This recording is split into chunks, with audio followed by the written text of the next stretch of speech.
Hello guys, welcome to all. मैं हूं आपका दोस्त, host and mentor RV sir. तो आज गाइस हम लोग अल्कोहल फिनोल ईथर का लेक्चर नंबर 9 स्टार्ट कर रहे हैं। 8 लेक्चर हो चुके हैं गाइस। जैसा कि मैंने आपको बोला था कि यहाँ पर आपको पूरी पूरी मैं आपके लिए प्लेलिस्ट बना रहा हूँ गाइस। पूरे पूरे चैप्टर आपको यहाँ पे करवाए जाएंगे और ऑथेंटिक कंटेंट आपको यहाँ पर मिलेगा। तो जिन बच्चों ने अभी तक चैनल को सब्सक्राइब नहीं करा है तो वो प्लीज चैनल को जाके सब्सक्राइब करिए और बेल नोटिफिकेशन को प्रेस कर लीजिए guys. Because bell notification press करने से जो भी चैनल पे अपडेट्स आएगी वो आपको मिलती रहेगी। और जिन बच्चों ने अभी तक देखना स्टार्ट नहीं करा है वीडियोस, वो गाइस जाके वीडियोस को देख सकते हैं। आप चैनल पे जाइए, वहां पे प्लेलिस्ट देखिए अल्कोहल फिनोल ईथर की, वहां पे आपको सीरीज में लेक्चर्स मिलेंगे। तो चलिए स्टार्ट करते हैं गाइस। आज का टॉपिक लेक्चर नंबर 9। तो इस लेक्चर नंबर 9 में आज हम लोग डिस्कस करेंगे guys dehydration dehydration of alcohol. Dehydration of alcohol. Clear. Dehydration का मीनिंग क्या होता है guys? Removal of water. Removal of water. आप लोगों ने सुना ही होगा डिहाइड्रेशन, बहुत ही ज्यादा कॉमन वर्ड है गाइस। लगभग हम लोगों को पता है गाइस, जब हम लोग का समर सीजन होता है, धूप होती है, तो हम लोग बोलते हैं कि डिहाइड्रेशन हो गया है बॉडी में, मतलब बॉडी के अंदर पानी की कमी हो गई है। तो डिहाइड्रेशन का मीनिंग क्या होता है गाइस? Removal of water. यहाँ पर होता क्या है, यहाँ पर देखिए, ये मान लो यहाँ पर कोई भी है, यहाँ पे हाइड्रोजन भी जुड़ा हो सकता है गाइस, कोई ग्रुप भी जुड़ा हो सकता है, बट मुझे एटलीस्ट एक अल्फा हाइड्रोजन चाहिए। देखो, डिहाइड्रेशन ऑफ अल्कोहल के लिए मुझे क्या चाहिए? Requirement of at least 1 alpha hydrogen. मेरे को ऐसी अल्कोहल चाहिए गाइस जिसके अंदर कम से कम एक अल्फा हाइड्रोजन हो, तब हम लोग डिहाइड्रेशन करवा सकते हैं। और यहाँ पर क्या है, ओ OH ग्रुप और 2 ग्रुप साथ में कुछ भी लगे हो सकते हैं, हाइड्रोजन भी लगा हो सकता है या उसके अलावा भी कुछ लगा हो सकता है। अब देखो, डिहाइड्रेशन डिहाइड्रेशन करवाने के लिए मुझे डिहाइड्रेटिंग एजेंट चाहिए गाइस। तो यहाँ पे जो डिहाइड्रेटिंग एजेंट है वो हमारे एसिड है, स्ट्रॉन्ग एसिड है, कंसनट्रेटेड H2SO4 भी ले सकते हैं, या फिर हम लोग H3PO4 भी ले सकते हैं गाइस। क्लियर। कंसनट्रेटेड H2SO4 भी ले सकते हैं, कंसनट्रेटेड H3PO4 भी ले सकते हैं, या फिर एक आपने और सुना होगा TSOH भी ले सकते हैं। क्लियर। इसको बोलते हैं टॉसिक एसिड। क्या बोलते हैं गाइस? टॉसिक एसिड। क्लियर। तो TSOH भी ले सकते हैं।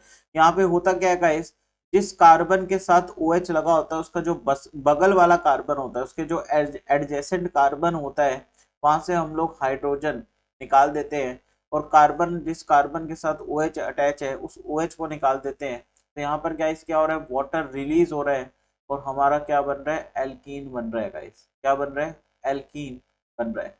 तो आप देख रहे हैं यहाँ पे एल्कीन बन चुका है गाइस। क्लियर।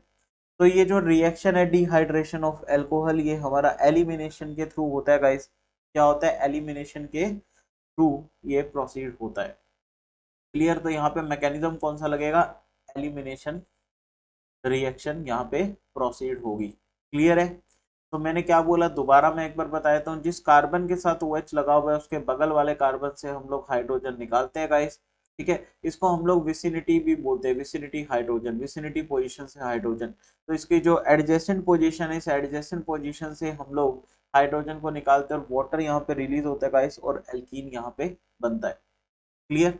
अब इसके अंदर भी हम लोग देखेगा, जब इसका मैकेनिज्म देखेंगे तो मैकेनिज्म के बाद हम लोग को दिखेगा इसमें कार्बोकैटायन का फॉर्मेशन होता है। तो मैं यहाँ पे लिख देता हूँ कि यहाँ पर कार्बोकैटायन का फॉर्मेशन होता है। Carbocation formation. क्लियर। कार्बोकैटायन का फॉर्मेशन होता है, और आरडीएस जो होता है इसका, वो भी कार्बोकैटायन का फॉर्मेशन, कार्बोकैटायन का फॉर्मेशन ही हमारा आरडीएस भी होता है गाइस। क्लियर है। बिल्कुल यहाँ तक बात क्लियर है। इसके अंदर मैं लिख देता हूँ गाइस एलिमिनेशन। एलिमिनेशन यहाँ पर होता है, एलिमिनेशन यहाँ पर होता है। E1 होगा, E2 होगा, वो हम लोग देखेंगे। वो आप लोगों ने पढ़ा ही है पहले कि E1 कब करवाते हैं। अगर टर्शरी अल्कोहल है तो मोस्ट प्रोबेबली हम लोग E1 पे जाते हैं, वरना हम लोग सेकेंडरी पे E2 पे जाते हैं गाइस। क्लियर। तो कार्बोकैटायन का फॉर्मेशन होता है। अच्छा, तीसरी इंपॉर्टेंट बात, ये रिवर्सिबल प्रोसेस है। It is an reversible process. ये हमारा क्या है गाइस? रिवर्सिबल प्रोसेस है। तो चलिए देखते हैं सबसे पहले कि इसका मैकेनिज्म क्या है। ये हमने रिएक्शन तो यहाँ पे लिखी गाइस, अब इसका मैकेनिज्म कैसे है, चलिए मैकेनिज्म को हम लोग देखते हैं। तो यहाँ पर हम लोग ऊपर हेडिंग डाल लेते हैं, मैकेनिज्म ऑफ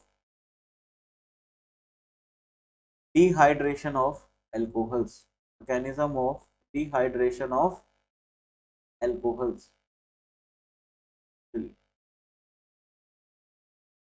तो स्टार्ट करते हैं mechanism of dehydration of alcohols. देखिए गाइस, तो मैं मान लो यहाँ पर एक अल्कोहल ले लेता हूँ।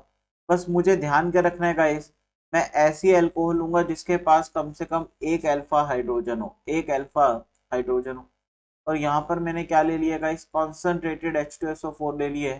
तो कॉन्सेंट्रेटेड H2SO4 क्या देगा हमें, H प्लस दे देगा। क्या दे देगा हमें, H प्लस दे देगा। अब देखो यहाँ पर हमने स्टार्टिंग में हमने क्या देखा था, पीछे अगर पेज पे जाए तो यहाँ से OH टूट रहा है, जबकि हमें पता है गाइस OH यहाँ पे हमारा पुअर न्यूक्लियोफाइल है। OH क्या है हमारा, पुअर न्यूक्लियोफाइल है। दैट मीन्स अगर मुझे OH को हटाना है तो मुझे यहाँ पे पहले OH के साथ कुछ ऐसा जोड़ना पड़ेगा जिसकी वजह से जो न्यूक्लियोफाइल है वो अच्छा हो जाए। तो यहाँ पर हम लोग क्या करेंगे गाइस, यहाँ पर हम लोग प्रोटोनेशन करवाएंगे। तो सबसे पहले हो क्या रहा है, ये ऑक्सीजन जो है गाइस, ये इस हाइड्रोजन को, एसिड बेस रिएक्शन होगी, क्लियर, ये इस हाइड्रोजन को यहाँ पर एक्सेप्ट करेगा और प्रोटोनेशन यहाँ पर हो जाएगा। ये रिएक्शन रिवर्सिबल है गाइस। तो यहाँ पर देखिए ये प्रोटोनेशन हो गया गाइस, ऑक्सीजन का, किसका, एल्कोहल का प्रोटोनेशन हो गया। अब क्या होगा गाइस, अब देखो ये वाटर जो है, वाटर हमें पता है कि अच्छा लिविंग ग्रुप है, this is a good leaving group. अब ये अच्छा लिविंग ग्रुप बन चुका है guys, this is a good leaving group now.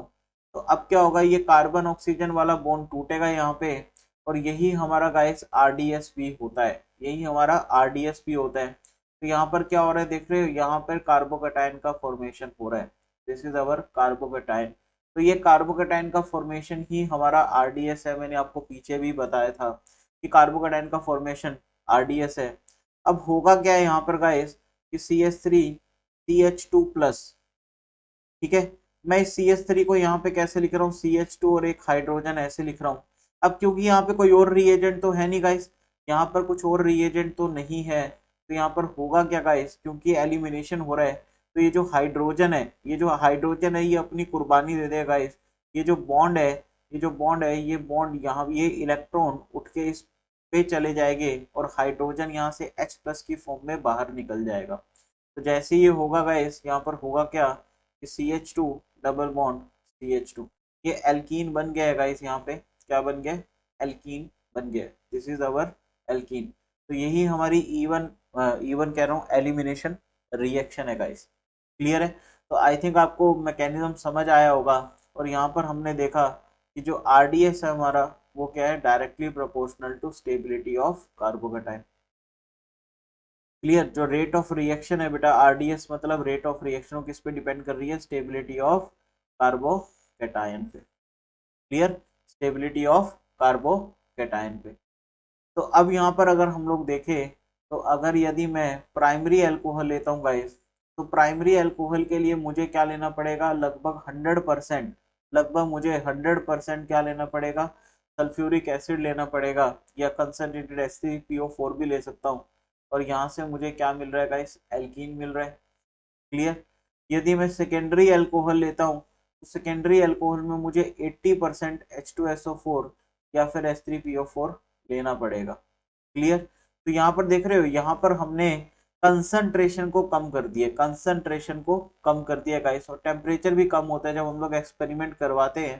तो हम लोग देखते हैं कि जब हम लोग प्राइमरी अल्कोहल ले रहे हैं तो हमें कंसंट्रेशन बहुत ज़्यादा लेनी पड़ रही है, सेकेंडरी अल्कोहल में कंसंट्रेशन हमें कम मिल रही है गाइस। तो यहाँ पे क्या बन जाएगा हमारा, एल्कीन बन जाएगा। और जब हम लोग टर्सरी अल्कोहल ले रहे हैं गाइस, तो हम लोग को बहुत ही ज़्यादा कम कंसंट्रेशन में एल्कीन देखने को मिल जाता है। ऐसा क्यों हो रहा है, अब आप लोगों को पता चल चुका है गाइस, क्यों, क्योंकि जो इस रिएक्शन का जो रेट है वो कार्बोकेटाइन की स्टेबिलिटी के ऊपर डिपेंड करता है। और हमें पता है tertiary carbocation is more stable then secondary, and secondary is more stable then primary. तो आप लोगों को आई थिंक समझ आ गया होगा।